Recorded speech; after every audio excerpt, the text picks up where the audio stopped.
Pandawaker, apa kabar? Semoga semua selalu sehat dan selalu dalam lindungan Tuhan Yang Maha Kuasa. Pada hari ini, saya akan dihadirkan oleh seorang dokter, namanya Dr. Audra. Beliau adalah dosen, tetapi beliau juga sebagai ketua bidang pengasuhan di Pandawaker. Kita akan bincang-bincang sekarang ini yang menjadi fenomena. Pemirsa, apa itu? Tentu saja adalah perempuan korban kekerasan seksual dan bullying. Nah, kita simak. Dan kita harus tahu dulu siapa beliau ini. Kita mulai dan persilakan Bu Audra untuk bisa menyampaikan apa yang pesan-pesan akan diberikan dalam fenomena tersebut. Silakan. Baik, terima kasih Bu Titi. Halo sahabat Pandawaker. Saya Audra Giovanni, saya dosen di Universitas Kristen Indonesia sekaligus pengurus ya di Pandawaker di bidang pengasuhan.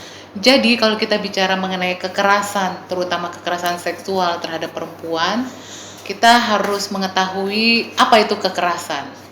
Karena kalau kita bicara kekerasan, itu ada kekerasan fisik, kekerasan non fisik, verbal, sama kekerasan seksual. Bahkan sekarang Bu Titi yang menjadi pembahasan itu adalah kekerasan berbasis online.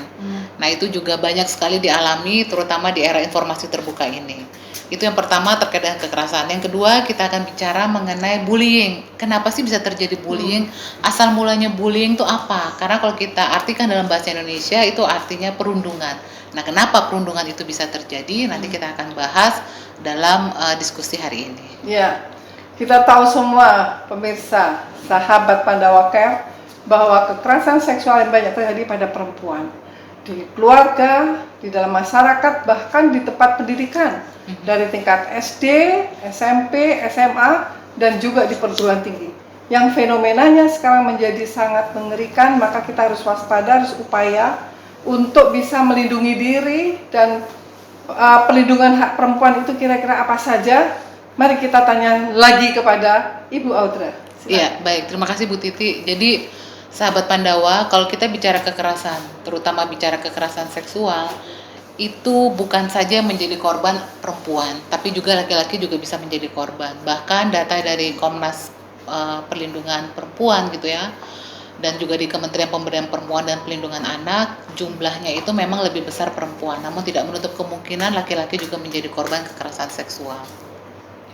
Nah, bicara mengenai kekerasan seksual, memang kalau perempuan itu menjadi korban, itu ada 3 hal yang terjadi atau respon terhadap korban kekerasan seksual, baik itu laki-laki maupun perempuan. Yang pertama, mereka akan mengalami yang namanya freeze. Kemudian yang kedua ada fly, sama yang ketiga itu ada yang namanya fight. Nah, di masyarakat kita itu kebanyakan korbannya mengalami yang namanya freeze. Artinya dia mengalami kelumpuhan sementara pada saat dia mengalami kekerasan seksual tadi. Perlu diketahui juga kekerasan seksual itu kan bukan saja fisik, tapi juga ada kekerasan yang verbal kayak catcalling. Itu kan banyak banget ya Bu Titi ya di masyarakat kita. Hei cantik, hei ganteng, mau kemana? Bahkan disuitin gitu, sweet gitu ya. Nah itu adalah salah satu bentuk dari kekerasan tersebut gitu ya. Belum lagi kalau kita berbicara korban yang tidak ingin atau merasa malu apabila dia menjadi korban karena dia disalahkan oleh lingkungan sekitar. Belum lagi budaya kita ya sedikit banyak gitu sering mempermasalahkan atau mensalahkan korban. Kamu pakai baju apa saat itu? Kamu ngapain malam-malam gitu ya. Nah hal itu yang membuat korban itu merasa enggan untuk melaporkan kepada yang berwajib gitu ya. Atau setidaknya yang membuat korban itu merasa takut juga adalah kadang-kadang sistem yang ada di negara kita gitu ya, itu belum sepenuhnya memihak terhadap korban kekerasan seksual. Ingat, bukan saja perempuan tapi juga laki-laki sering sekali menjadi korban kekerasan seksual.